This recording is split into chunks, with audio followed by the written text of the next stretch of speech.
We'll now start with Connecticut. We have Connecticut head coach Gino Auriemma, Mariah Jefferson, and Brianna Stewart. Coach, if you start with an opening statement.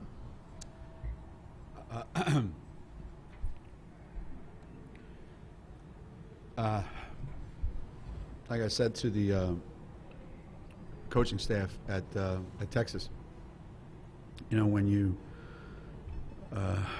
shoot the ball as well as we did today, we're a really hard team to play against.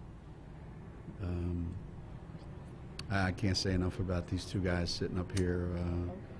It just seemed like they were on a whole different level than everybody else that was playing.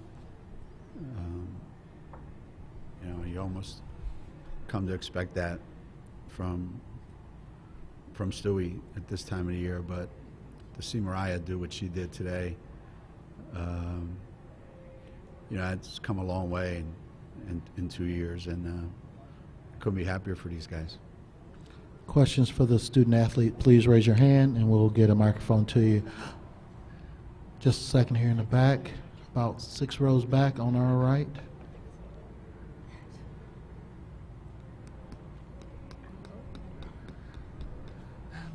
Mariah, Jimmy Cavallo from MSG Network in New York. I believe you're the only recruit Coach Auriemma has ever had from the state of Texas. You visited Texas. On most days, it probably doesn't mean much to you, but it probably did today. Did it? Taking on a team like Texas? Whenever you get to play against former players that you played with in high school or against an AAU, it's always a special game. But for me, I just wanted to focus on this tournament time, Sweet 16. So you just have to come out and have a big game and make sure you do whatever you can to get a win. Questions for the student athletes? Front row, all right. Jim Clark from fullcourt.com. You have a boot on your foot, Stewie. What's that about? It's something I've been in the boot for a while, so it's, I'm going to tell you these words and you're going to not know what they mean because I don't know what they mean, but it's inflammation of the sesamoid bone. So if you figure that out. It's been that way for a while. Up front, first row, then second row. Doug Farmer, DAP. Stu, just talk for a second. I mean, NCAA tournament time, you seem to step your game up today, 31-12 and 7 with a few blocks. I mean, what was it like playing today? And things seemed to click for you guys pretty well for most of the game. Yeah, I think today was a lot of fun, and it just seemed right from the start, shots were going in, we were being aggressive, and whether it was, you know, Mariah, myself, or anyone else on our team, we were being aggressive, taking open shots, and we knew that Texas, they had a big presence inside, big post players, and we knew that once we could get them moving a little bit, we'd get any shot we wanted. Second row, all right. This is for Brianna. It seemed like the last game, clearly the message was they were going to come after you, and they were making a point clear that they were coming for your head. And this one, I kind of felt like they weren't really doing it as aggressively. Were you kind of shocked that Texas wasn't as aggressive as the opponent before?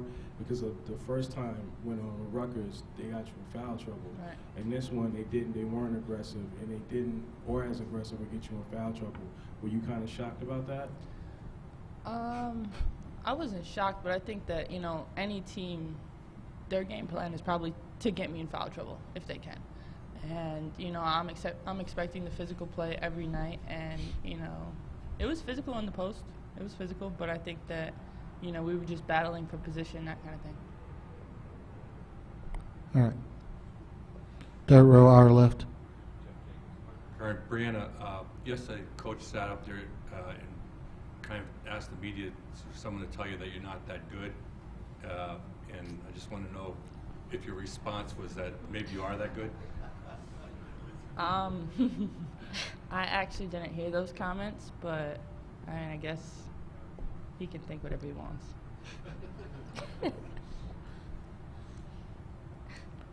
Third row left. Tim Gabney, LitchfieldCountySports.com. Brianna, talk about the development of Mariah.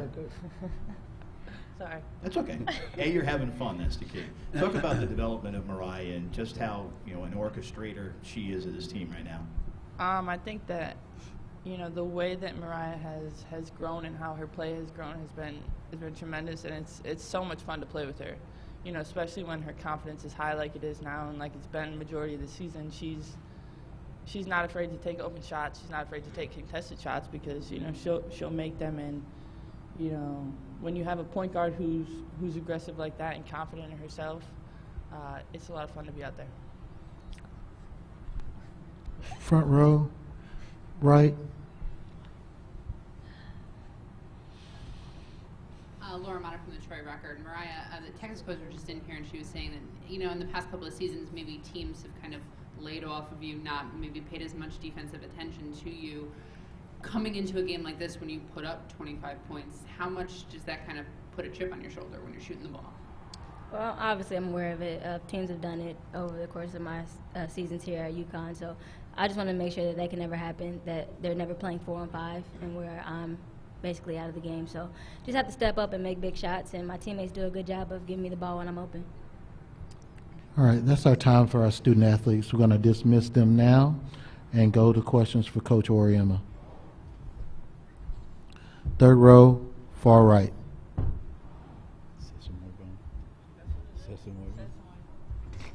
been wearing this. I don't have my other shoe. Gino, Harrisburg with SNY. Talks to herself. Any opponent you play from across the country knows the name Mariah Stewart. They probably have since her freshman year. Is there a player in the game right now that can impact a game better than Stewie?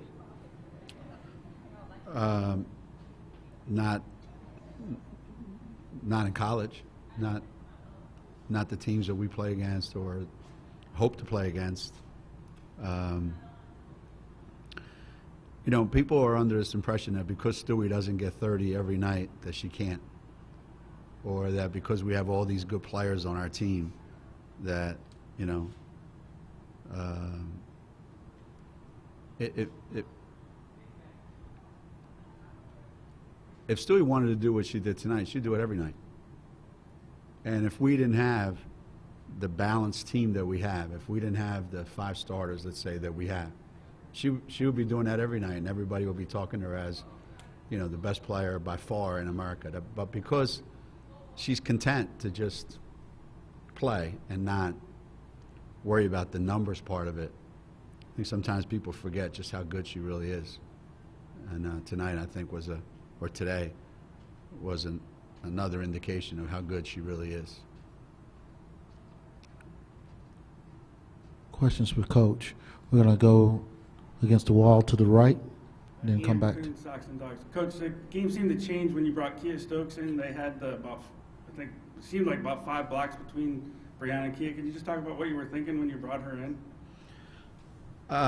You know, we knew that we were going to be undersized, and we felt like we would have a little bit of an advantage on the perimeter, try to draw their big guys out. And I wanted them to shoot jump shots, Texas, instead of throwing the ball inside. Kia is one of the best shot blockers in the country, and she's the only one that we have that can really match up with the Texas kids. We sacrificed some offense, so when I saw that offensively we were going to be okay, then, you know, the next logical thing is to get Kia in the game right away. It's when we struggle offensively at times that it's hard to play Kia. But when our offense is rolling like it was today, she's content to just do what she did. I mean, yeah, I think that takes a lot of confidence away from those big guys. I'm sure those 2 kids not used to getting their shots blocked. Second row right. Later on in the game, when you had a sizable lead, it was clear that when your bench players came in, they were playing like it was 0-0, and there was a possibility it could come back. What are you telling your players when they come into the game, or what are you saying to them, or is it the mentality you're putting into them and practice that's making them play like that? Well, I think the number one thing is players want to play. So every kid on the bench wants to play. So when you put them in the game, you got to let them play. And they've been around me long enough to know that I don't care if the score's tied or we're up 40. When those guys get in the game, they need to impact the game, like right away. And if they do, then I leave them in the game. Or if I take them out, I'll put them back in. But they know if I put them in and they have no impact on the game whatsoever, they're going to come out and then they're not going to get back in. So they know. If they go in and look at the score and go, well, they're not going to play. So they know that. And there's a lot of ways to motivate kids today. But the same thing that motivated kids when you were 10 and, you know, they first started having a bench. Some kids sitting their ass on the bench is a great motivator. They want to play.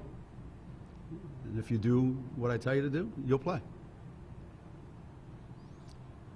7th row, right side on the aisle.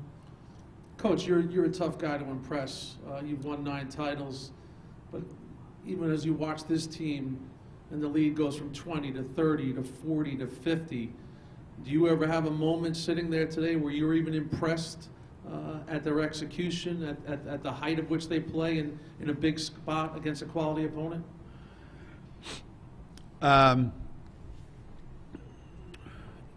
Not that I remember.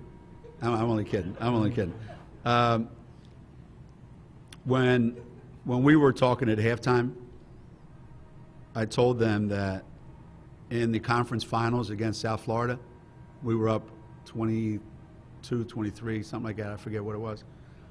And I said to the team as we were coming out, I was trying to limit how many possessions South Florida would have.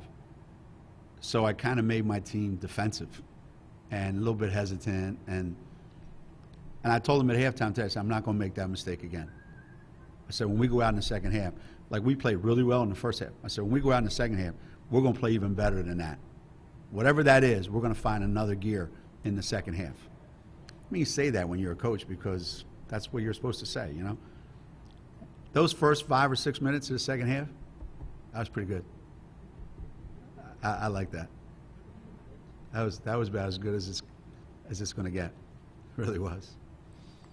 Front row, Doug. Gino, you've won a lot of games in the tournament, number 100 today, only the second coach to do that.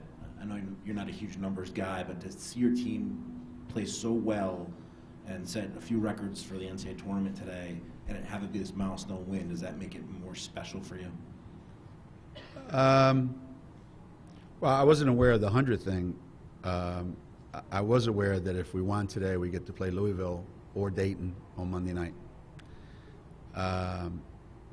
And this time of the year, you know, the only thing that you worry about is whether or not your team's going to play as well as they're capable of playing.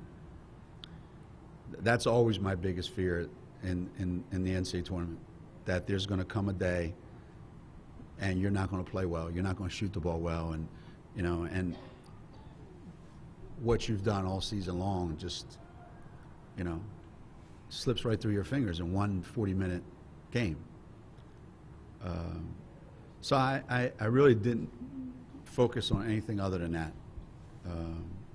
But now that you bring it up, so that's a lot of wins, 100 wins in the NCAA tournament. Some people don't get a chance to play in the NCAA tournament ever. Some people play a couple games in the NCAA tournament. You know, we've been pretty fortunate that, you know, we didn't win anything in the NCAA tournament our first couple of years that we made the tournament. We lost both times in the first game we played. So for us to be in that situation, that's pretty good. That's pretty good. Those of you from Connecticut, you're writing it. My AD reads everything, so make sure you highlight that. Got time for 2 more questions. Mike on the front. Do you remember the 100 wins as well as you may the 17 losses in the tournament? Yeah, in the NCAA tournament, it's easy to remember them all. It really is. But because the losses sting so bad, those are really burned into your memory. Those are really hard to forget, those losses, because they're all losses that end your season. So they're tough to take. But, if I sat here over the next whatever minutes, I could probably go back to our very first win, in the NCAA tournament at home against Toledo. I could probably start there and recount every single one of those 100, for sure. That's how much they mean. They mean a lot. They really do. Final question left, second row. Pete Doherty, Albany Times Union. Can you address Monday night a little bit? You don't know who you're going to play yet, but how you prepare your team and what you're expecting out of those two teams? I've said this a lot to the guys that cover our team. Winning the Final 8 game is really hard to do. I don't care what your record is. I don't care what you've done leading up to that. It's the last step before the Final Four. That's the one that is the hardest step, because you know how close you are. You're 40 minutes away from competing for the national championship. Like all these other games leading up to Monday night, you're just playing in the NCAA tournament. Monday night, whoever wins that game Monday night actually gets a chance to compete for the national championship. That's why it's so hard. And I've always found it to be the most difficult game to prepare for.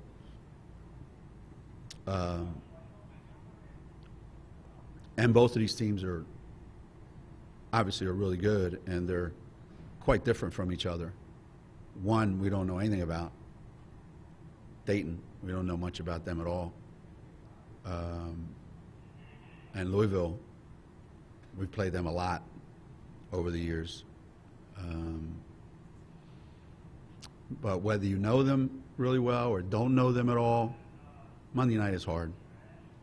It's hard, and I don't care how many times you've been in that game, it's hard.